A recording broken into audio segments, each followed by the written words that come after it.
Hello दोस्तों, कैसे हो आप सभी। मैं साकिर कुमार आपका स्वागत करता हूं आज की ऑनलाइन क्लास में।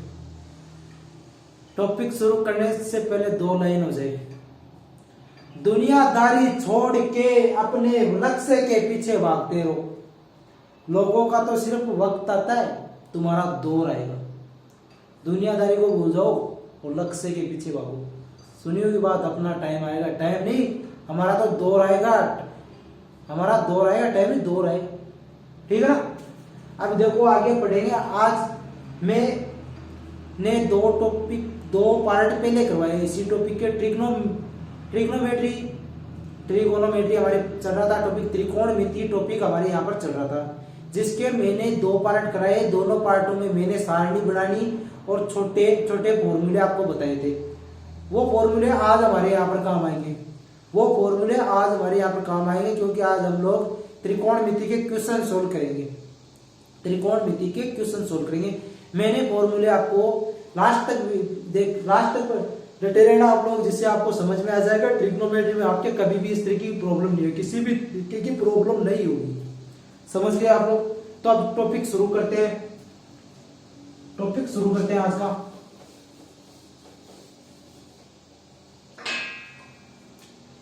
पहले टाइप का क्वेश्चन कैसे करेंगे वो देखना आप लोग। अगर हमारे पास एक क्वेश्चन दिया, हमारे पास साइन ए बराबर 3/4, तो कोस ए क्या होगा। यदि साइन ए बराबर 3/4 दे रखा है हमें, और ये पूछ रहा है कि कोस ए इक्वल क्या होगा, तो इसको कौन से सूत्र से हल करेंगे हम लोग। तो वो सूत्र हमारे पास था लाल बट्टे कक्का। इस सूत्र से हम लोग इसको सोल्व करेंगे। तो साइन ए बराबर 3/4, तो लंब का मान तो दे दिया हमें 3 और कर्ण का मान दे दिया 4। आधार का मान हमें दिया नहीं, वो हमें निकालना होगा। वो कैसे निकालेंगे। पाइथागोरस प्रमेय अगर हमें आती है तो हम लोग ये इसको निकाल लेंगे आराम से। पाइथागोरस प्रमेय क्या थी। कर्ण स्क्वायर बराबर आधार स्क्वायर प्लस लंब का स्क्वायर। तो आगे पाइथागोरस पढ़ लेते हैं दोबारा। कर्ण स्क्वायर इक्वल लंब का स्क्वायर प्लस आधार का स्क्वायर। हमें निकालना क्या है, आधार का स्क्वायर। आधार निकालना है ना, तो पहले आधार का स्क्वायर निकालेंगे। तो आधार के स्क्वायर को इधर ले आओ और कर्ण के स्क्वायर को उधर ले जाओ, माइनस लंब का स्क्वायर। कर्ण कितना है 4, तो 4 का स्क्वायर हो गया 16। लंब है 3 का स्क्वायर कितना हुआ 9 गया। तो 16 माइनस 9 बराबर कितने हो गए 7। ये तो आधार का स्क्वायर का मान है, तो आधार का मान कितना होगा √7। ये आधार का मान आ गया हमारे पास। अगले ने हमें क्वेश्चन में पूछा है कोस ए की वैल्यू। कोस ए को हम लोग कैसे लिखेंगे, आधार बटे कर्ण से एक्सप्लेन करेंगे। आधार बटे कर्ण, तो आधार हमारे पास आ गया √7, कर्ण में पहले से दे रखा है 4। तो कोस ए बराबर √7/4 ये हो गया। अब आगे और क्वेश्चन हल करेंगे हम लोग। इसी तरीके से आगे बढ़ते जाएंगे, धीरे धीरे सब क्वेश्चन सोल्व करेंगे। अगर आपने पिछले 2 पार्ट पढ़े हैं तो ये तीसरा पार्ट आपके आसानी से समझ आएगा। ठीक है। नेक्स्ट हमारे पास एक क्वेश्चन दे रखा है कोस ए इक्वल 3/5, और अगले ने हमें पूछ लिया tan a की वैल्यू क्या होगी। tan a की वैल्यू क्या होगी, तो निकाल लो। वही फॉर्मूला लाल बट्टे कक्के वाला काम में ले लो। लाल बट्टे कक्का। ठीक है। तो कोस ए में क्या आ गया, आधार ये हो गया करंट। आधार और कर्ण में दे रखा है, निकालना क्या है, लंब निकालना है। वैसा निकाल लो लंब। आप लोग कैसे निकालोगे, तो कर्ण का स्क्वायर बराबर लंब का स्क्वायर प्लस आधार का स्क्वायर। लंब का स्क्वायर तो हमें निकालना है, तो इसको इधर लेकर आ गए। कर्ण का स्क्वायर माइनस आधार का स्क्वायर, तो कर्ण का स्क्वायर क्या होगा 5 का स्क्वायर हो गया 25 और 3 का स्क्वायर हो गया 9। कितना हुआ 25 माइनस 9 16। ये तो लंब का स्क्वायर है, तो लंब बराबर क्या होगा √16। बराबर 4, लंब आ गया हमारे पास 4। अब tan a को कैसे लिखेंगे हम लोग, tan a बराबर, tan a को लाल बटा का कैसे लिखते हैं हम लोग, लाल बटा का लंब बटा आधार से tan a को लिखते थे। तो लंब हमारे पास आ गया 4 और आधार हमें पहले से दे रखा है 3, तो 4/3। किसर को ऐसे सोल्व करेंगे। इसको तो मैंने यहाँ पे 1 मिनट 1.5 मिनट ले ली होगी, पर एग्जाम में आप लोग अगर प्रैक्टिस आपकी बराबर रहेगी, लाल बटा का आपको आएगा, पाइथागोरस प्रमेय अगर आपकी याद है तो आप लोग इसी क्वेश्चन को सेकंडों में बिना पेन चलाए हल कर पाओगे अगर आपने प्रैक्टिस की है बराबर। जो ये टॉपिक कंप्लीट होगा आपको क्वेश्चन और पीडीएफ नोट्स मिल जाएंगे।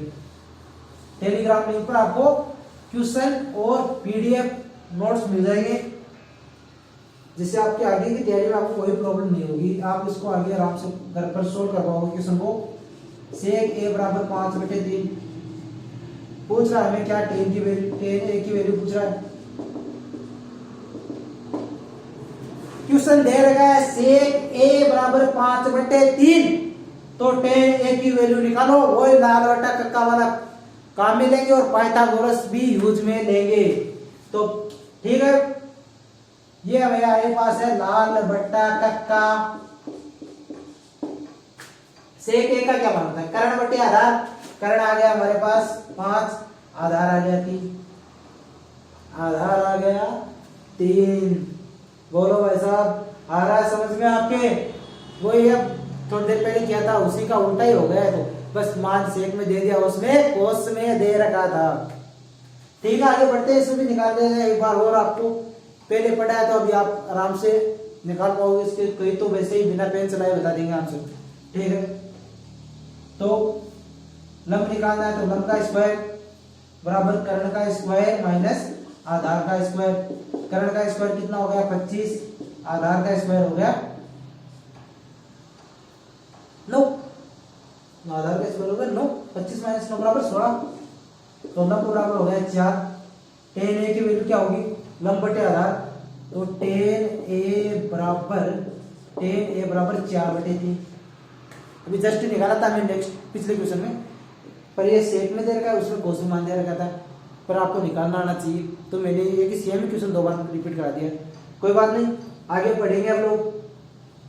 अब ये बात तो हो गई थी लाल बटा कक्का वाले पर। अब कुछ क्वेश्चन हम लोग सारणिक पर भी हमें करने चाहिए। सारणिक भी तो हमने बनाई थी, सारणिक भी तो उस पर भी तो कुछ क्वेश्चन का बनता है करने का, तो उस पर क्वेश्चन कैसे करेंगे वो देखना आप लोग। सारणी पर भी क्वेश्चन करेंगे, वो कैसे करेंगे वो देखना भाइयों।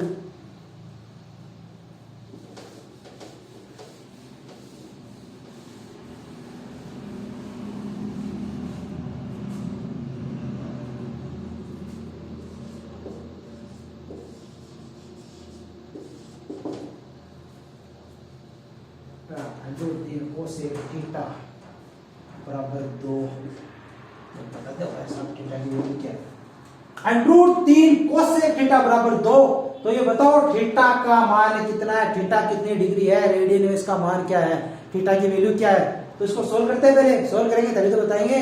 और सारणी काटनी जरूरी है, इसके लिए सारणी से मान लेंगे हम लोग। मेरे तो याद है, अगर आपके भी याद है सारणी से इसका मान, तो आप लोग कर पाओगे इसको, वरना तो नकल कर लेना, नकल करते रहोगे वरना तो। 2/√3, 2/√3 कोसेक कितने का मान होता है, कोसेक 60 डिग्री का मान 2/√3 होता है, ध्यान में रखना। कोसेक थीटा बराबर है कोसेक 60 डिग्री मतलब π/3। कोसेक π/3 का मान कितना होता है 2/√3, क्योंकि साइन 60 का मान होता है √3/2। तो कोसेक क्या है, साइन का उल्टा ही था, जस्ट अपोजिट ही तो है। जो साइन में हर था वो कोसेक का अंश हो गया, जो साइन में जो अंश था वो कोसेक का हर हो गया। तो ये हो गया। तो थीटा की वैल्यू आ गई हमारे पास π/3, या इसको लिख सकते हैं 60 डिग्री। आ गया वो आपकी समझ में। ऐसे बढ़ते जाओ, आगे बढ़ते जाओ, नेक्स्ट क्वेश्चन पर चलो। लास्ट तक देखना है क्वेश्चन, धीरे धीरे आगे स्टेप बाय स्टेप बढ़ रहे हैं, क्वेश्चन का लेवल भी बढ़ रहा है, क्वेश्चन का तरीका भी बदल रहा है। क्योंकि एक तरीके के मैं 20-25 क्वेश्चन नहीं करा रहा, ओनली 2-3 क्वेश्चन करा रहा हूं, जिससे आप की स्पीड बन जाएगी क्वेश्चन करने की। ठीक है, नेक्स्ट क्वेश्चन करते हैं हम लोग आगे। √2 cos थीटा बराबर 1। तो थीटा का मान क्या होगा, इसी पर है, अभी जो जस्ट पहले किया था उसी पर एक और कर लिया, कोई बात नहीं, कर लेंगे, पहले वाला किया था ये भी कर लेंगे। तो cos थीटा बराबर 1/√2। cos थीटा का cos कितने डिग्री का मान 1/√2 होता है, पता आपको? मुझे तो पता है। cos थीटा बराबर cos से 45 डिग्री मतलब π/4 का मान 1/√2 होता है, तो थीटा का मान हो गया π/4 या फिर 45 डिग्री। आ गया वो आपके समझ में, 45 डिग्री। थीटा की वैल्यू कितनी आएगी, π/4 या 45 डिग्री। अगर आपको एग्जाम में रेडियन में मान दिया होगा या फिर डिग्री मान दिया होगा, जो भी जिसमें भी आपका दिया हुआ हो उसमें आप आंसर लिख सकते हो। ठीक है, नेक्स्ट बढ़ते हैं हम लोग आगे। ये तो इसकी बात होगी। अब बात करेंगे थोड़ा सा सारणिक पर, तो बात कर ली, सारणिक पर तो बात कर ली। एक और क्वेश्चन सारणिक पर, एक क्वेश्चन और करा देता हूं मैं आपको। sin π/4 minus cos π/4। sin π/4 का मतलब sin π/4 माइनस cos π/4। अब बोलो, अरे π/4 की भी तो बात करी, 45 डिग्री। π/4 की 45 डिग्री तो है, तो sin 45 का तो है 1/√2। sin 45 तो है 1/√2। cos 45 वो भी 1/√2। दोनों 1/√2 में से 1/√2 घटाओ तो आपको 0 आंसर भी आएगा हमारे पास है 0। ठीक है, ये तो हो गए थे शारीरिक वाले क्वेश्चन। अब आगे और भी मैंने सूत्र बताए थे आपको, और भी कई तरीके बताए थे, फॉर्मूले बताए थे, उन पर भी क्वेश्चन करेंगे हम लोग आगे। तो चलो कोई बात नहीं, आगे बढ़ते हैं। आगे बढ़ोगे, हमें क्वेश्चन में दे रखा है यदि a प्लस b बराबर 90 डिग्री, तो मुझे ये बताओ कि cos a की वैल्यू किसके बराबर होगी। cos a की वैल्यू किसके बराबर होगी, बोल जाओ भाई साहब। तो ये b बराबर a को लिख सकते हैं हम लोग a बराबर 90 डिग्री, a बराबर 90 डिग्री, a बराबर 90 डिग्री माइनस b, और b को लिख सकते हैं 90 डिग्री माइनस a। तो हल कर लेते हैं, कोई बात नहीं, cos a है तो इसको हल करेंगे। cos a की जगह ये मान रख दो हमारे यहाँ पर जो हमने निकाला है 90 degree minus b, cos 90 degree minus b। तो मैंने बात बताई थी, आपने पढ़ी होगी कि 90 डिग्री में से कोई भी थीटा का मान घटा देने पर या बढ़ा देने पर वो चेंज हो जाता है, साइन चेंज होगा, कोस में कोस चेंज हो जाएगा साइन में। अब आता है 90 डिग्री में से घटा रहा है, फर्स्ट चतुर्थांश में आएगा, फर्स्ट चतुर्थांश में कोस होते हैं साइन, सबके सब पॉजिटिव होते हैं, तो पॉजिटिव आएगा, नेगेटिव आने का तो कोई सवाल ही नहीं उठता। तो ये क्या होगा, तो साइन भी हो गया ना यहाँ, तो कोस ए बराबर साइन बी हो गया। कितना आसान तरीका है, बहुत ही आसान क्वेश्चन है, बस थोड़ा सा ही वो वहां पर आपने अगर वो पढ़ा है तभी आप लोग कर पाओगे, वरना तो इस क्वेश्चन को करने का कोई गुंजाइश नहीं उठती। तभी कर पाओगे जब आपने पहले सूत्र पढ़ा है, ईमानदारी से सूत्र पढ़े हैं। ठीक है, कोई बात नहीं, सूत्र तो आप लोग पढ़ते रहोगे ऐसे ही। अब आगे और पढ़ लेते हैं। ठीक है भाइयों, पढ़ते रहे। एक क्वेश्चन और आ गया मेरे दिमाग में सारणिक पर, वो और करा देता हूं, कोई बात नहीं। क्वेश्चन है cos 60 डिग्री प्लस 1 बट्टे cos 60 degree minus 1। cos 60 degree को मान दे रहा इधर, मेरे तो चेक दे रही पड़ता पता तो होगा। cos 60 डिग्री का मान है, cos 60 का मान होगा 1/2 है, तो 1/2 प्लस 1 बट्टे 1/2 माइनस 1। आगे सोल्व करेंगे, इसको एलसीएम ले लिया, 2 नीचे आ गया, 1 प्लस 2। चलो करते रहो आगे, क्या बात है। 1 माइनस 2 बटे 2 कितना है, 3/2 -1/2, 2 से 2 कट जाएगा, आ जाएगा -3। आंसर आ गया -3 हमारे पास, माइनस में आंसर आ गया। आ सकता है, कोई बात नहीं, माइनस में भी आ सकता है। क्वेश्चन सोल्व करना बता दिया मैंने आपको। अब आगे थोड़ा थोड़ा और बढ़ेंगे। अभी मैंने 90 डिग्री वाला जिक्र किया था, उसी पर 1-2 क्वेश्चन और बता देता हूँ मैं आपको, जिससे आपको कोई भी किसी भी तरह की प्रॉब्लम नहीं। साइन 18 डिग्री बटे कोस 72 डिग्री। साइन 18 डिग्री बटा कोस 72 डिग्री। अब इस क्वेश्चन को लिखना है हमें, तो ऊपर तो साइन है, नीचे कोस है, दोनों का डिग्री को मान भी सेम कोनिन टेन में भी चेंज करा दो, दोनों को डिग्री को मान भी सेम कोनिन टेन में भी चेंज करा। तो अभी आगे सोल्व क्या करना, बिकनी या तो ऊपरला ने या निचला ने, कोस में सेम होना चाहिए। अब थोड़ी देर पहले हमने एक क्वेश्चन किया था 90 डिग्री माइनस थीटा वाला, तो ऊपर वाले को हम लोग 90 डिग्री माइनस थीटा कर देंगे, तो 90 डिग्री माइनस 18 कर देंगे, तो साइन 90 डिग्री माइनस 18 क्या होगा, साइन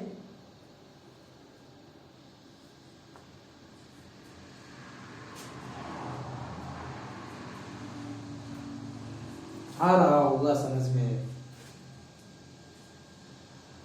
18 डिग्री 90 साइन। अब ये 18 डिग्री किसके बराबर है, 18 डिग्री को मैं ऐसे भी तो लिख सकता हूँ 90 माइनस 72 लिख सकता हूँ क्या, लिख सकते हैं आराम से, क्यों 72 प्लस 18 इक्वल 90 डिग्री लिख सकते हैं इसको।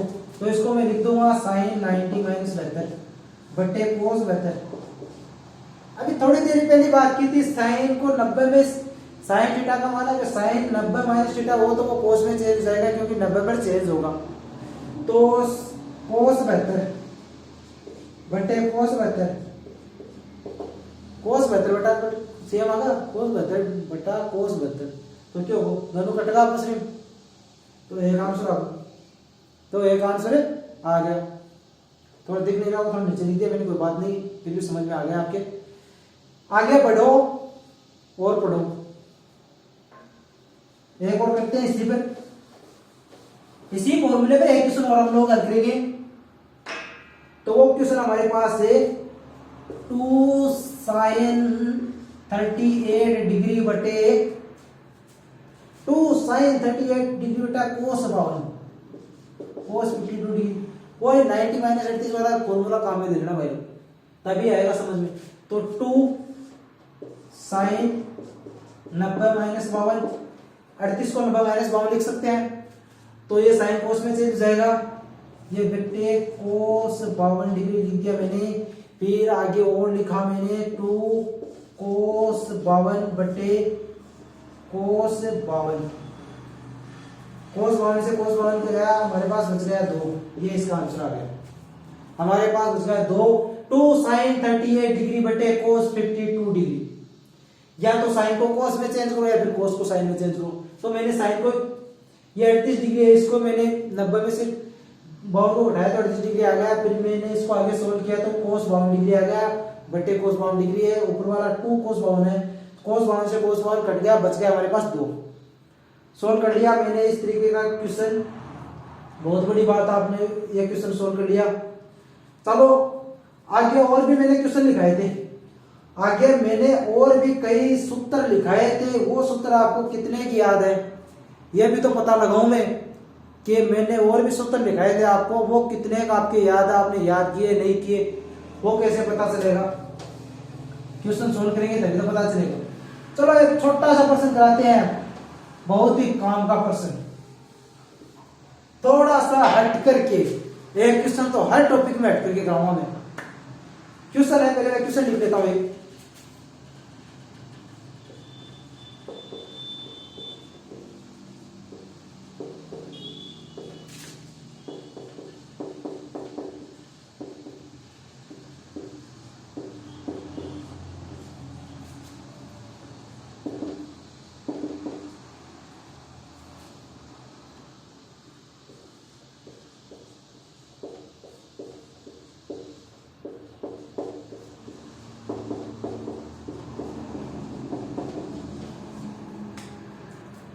त्रिभुज के कोणों का अनुपात 2:3:4 है।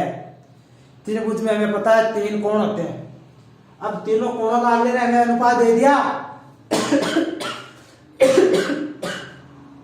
फिर पूछ रहा इसका सबसे छोटा कोण कौन सा है, तो इसका सबसे छोटा कोण ये हमें दे दिया। इससे निकालेंगे कोण का मान। तीनों का अलग अलग निकाल लेते हैं, पहले डायरेक्ट भी कर लेना अगर आपका एडवांस दिमाग चलता है, पर कई बच्चे बेचारे बहुत ज्यादा कमजोर होते हैं। तो मुझे पता है त्रिभुज के आंतरिक कोणों का योग 180 डिग्री होता है। 180 डिग्री होता है। तो आपको सगड़ा को योग करियो वहां, तो 2 + 3 + 4 कतो आयो, वो आपको 9। यहाँ पहले 2 को निकालना है, 9/2 × 180 ना, उल्टो बन रहा आराम से उल्टो लिख दियो। 2/9 × 180, तो 9 को 180 बांट दियो, आगो 20 में 200 गुना आगो 40 डिग्री। 20 में 200 गुना करा 40 डिग्री आगो। फिर 3 आप निकाल से 3/9 × 180 अनक्रिया 20 आगो 60 आगो। फिर आगलो करा 4/9 × 180, 4 × 9 180, 4/9 × 180 9 से डिवाइड करें आगो 20 हमारे पास। तो फिर ये आ गया 4 × 20 हो गया 80। एक मान आ रहा है 40, एक आ रहा है 60, एक आ रहा है 180। सबसे छोटा कौन है? 40 डिग्री। 40 डिग्री सबसे छोटा कौन कौन सा है? 40 डिग्री। डायरेक्ट निकालेंगे, कैसे निकालेंगे? 2 सबसे छोटा है, इसमें इन सब का योग कर देंगे। 2 को ऊपर रख दिया, सबका योग करके वो नीचे लिख दिया, और फिर जो आंतरिक कोणों का योग कितना हुआ हमारे पास 180 डिग्री है। सोल्व किया 20 2 × 20 = 40 डिग्री। सबसे छोटा कोण 40 डिग्री हो गया। क्वेश्चन सोल्व करना बहुत ही आसान है। छोटे छोटे क्वेश्चन है, ज्यादा बड़े क्वेश्चन तो मैं करा ही नहीं रहा, छोटे छोटे क्वेश्चन करा रहा हूं, छोटे छोटे। वो भी अगर आपको नहीं आते हैं तो कुछ भी नहीं आता आपको। अगर ये क्वेश्चन भी आपको नहीं आ रहे हैं तो कुछ भी नहीं आता है। पर ये क्वेश्चन तभी आएंगे आपको जब आप पहले 2 पार्ट पढ़ेंगे, सूत्र सीखेंगे, सारणी बनाना सीखेंगे। और सारणी बनाने के लिए और सूत्र सीखने के लिए आपको क्या करना होगा? पहले 2 पार्ट देखने होंगे, लास्ट तक देखते रहना, लास्ट तक, तभी समझ आएगी मैथ। मैथ सीखना इतना आसान नहीं है, पर ज्यादा हार्ड भी नहीं है, ज्यादा हार्ड भी नहीं है, ज्यादा आसान भी नहीं है। जो मेहनत करता है वो मैथ सीख लेता है आराम से। मैथ सबसे इजी सब्जेक्ट है।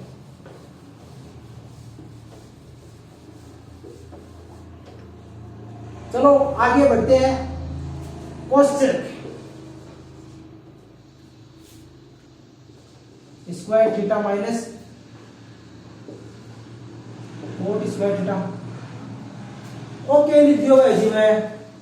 Cosec square theta minus cot square theta कटा तो जिक्र करियो को याद है के को नहीं याद?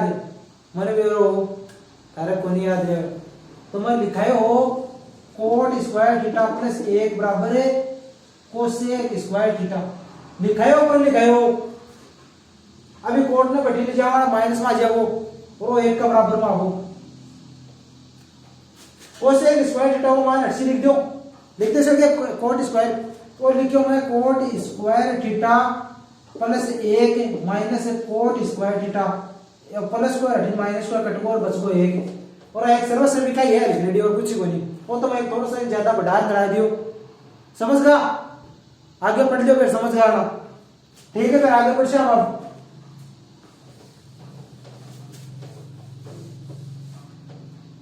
नेक्स्ट क्वेश्चन हमारे पास 1 प्लस टेन स्क्वायर थीटा बटा कोसेक स्क्वायर थीटा। तो बात करिए बस पढ़ी होगी अभी। 1 प्लस टेन स्क्वायर थीटा किसके बराबर हो है? सेक स्क्वायर थीटा का बराबर हो है। तो बात क्या निकालना बात ध्यान से देख लो। यो सेक स्क्वायर थीटा बटा cosec square theta. Sec square theta को मैं क्या लिख सकता हूं? 1 cos square theta. Cosec square theta को लिख सकता हूं 1 sine square theta. 1 sine square theta. Sine को ऊपर ये है, ये दोनों आपस में गुणा हो जाएंगे, ये दोनों आपस में गुणा हो जाएंगे। तो साइन स्क्वायर थीटा बटे कोस स्क्वायर थीटा। साइन बटा कोस क्या होता है? साइन बटे कोस होता है टेन, तो ये हो गया टेन स्क्वायर थीटा। आया होगा समझ में कुछ कुछ तो? नहीं आया तो आ जाएगा, नहीं आया तो आ जाएगा। ये सूत्र पढ़ दो, जिन्होंने ये सूत्र नहीं किए, फॉर्मूले नहीं पढ़े हैं, वो ये पढ़ेगा सेकंड पार्ट में, तब आपके समझ में भी आ जाएगा, वरना नहीं आना समझ में। नेक्स्ट है 9 sec square theta minus 9 tan square theta. Solve करो इसको। सोल्व करने के लिए क्या करेंगे? 9 तो मैंने कॉमन ले लिया, फिर लिख दिया sec square theta minus tan square theta. मैंने बताया था tan square theta plus 1 equal sec square theta. इसको बदल देंगे तो ये इसकी वैल्यू जाएगी, ये टेन स्क्वायर थीटा प्लस 1 बराबर सेक स्क्वायर थीटा। थोड़ा आगे इस टेन को उधर लेकर चलेंगे तो ये sec square theta minus tan square theta हो जाएगा, इधर 1 बच जाएगा, तो इस पूरी की वैल्यू हो गई 1। तो ये 9 × 1 बराबर 9, ये आ गया आंसर। आशा करता हूं आपको आज की क्लास पसंद आई होगी। अगर क्लास पसंद आ गई है तो इसको चैनल को सब्सक्राइब कर लो और बेल आइकन के बटन को दबा लो। जब क्या रोजाना पढ़ाऊंगा आपको। और ऑनलाइन तो अभी तो ये रिकॉर्डेड क्लास चल रही है, लाइव क्लास जैसे 1000 सब्सक्राइबर कंप्लीट हो जाते हैं तो आप क्या है कि 400-500 बच्चों एक साथ पढ़ोगे तो आपको भी मजा आएगा पढ़ने में। तो मैं ये इंतजार कर रहा हूँ आप लोग कितने ज्यादा जुड़ते हो। सुबह 7 बजे 6 बजे का टाइमिंग रहेगा लाइव क्लास का, और आपको टॉपिक कंप्लीट होते ही पीडीएफ नोट्स प्लस क्वेश्चन मिल जाएंगे। आपको लगभग एक टॉपिक के मिनिमम आपको 100 क्वेश्चन में प्रोवाइड करा दूंगा, जिससे आप टॉपिक को आराम से अच्छे तरीके से कर पाओगे। और ये टॉपिक आज का क्लास हमारी यहीं पर कंप्लीट होती है। और चैनल को सब्सक्राइब कर दो और अपने दोस्तों को भी जोड़ दो। खुद अकेले अकेले क्या पढ़ते हो, अपने दोस्तों को भी जोड़ दो, वो भी पढ़ दे इससे। ठीक है दोस्तों, आशा करता हूँ आपको वीडियो पसंद आया आज का।